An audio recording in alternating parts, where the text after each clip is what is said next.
Hélène Jouan, Emmanuel Macron s'est donc refusé hier à présenter un nouveau plan banlieue, mais le président a plaidé pour un changement de méthode afin de rétablir l'égalité réelle sur tout le territoire. Un discours et une méthode qui marquent une rupture, Hélène.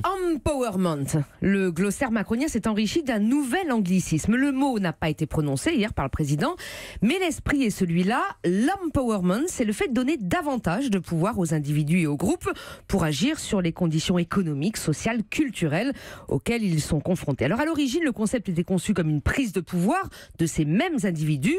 Aujourd'hui, il est plus souvent décliné comme un abandon de l'emprise de l'État au profit des individus.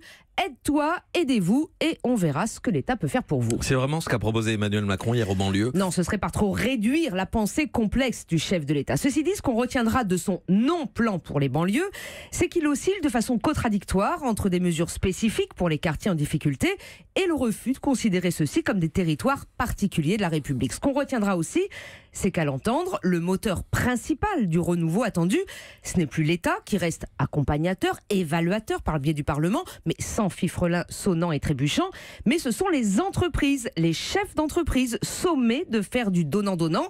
C'est le moment de prouver, a dit le président sans faux semblant, que j'ai eu raison de vous aider. Le ruissellement, Emmanuel Macron préfère l'image de la cordée.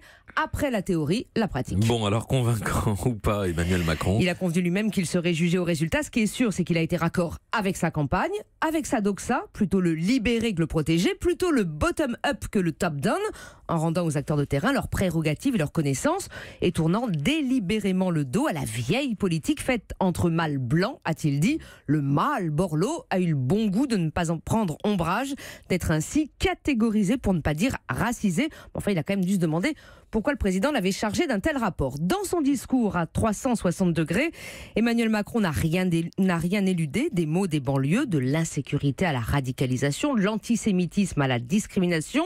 Deux bémols quand même. Les acteurs de terrain, élus, associatifs et habitants de ces quartiers, ne croient peut-être plus dans les grands discours, mais ils savent mieux que quiconque qu'aujourd'hui, ils ont moins de moyens que les autres.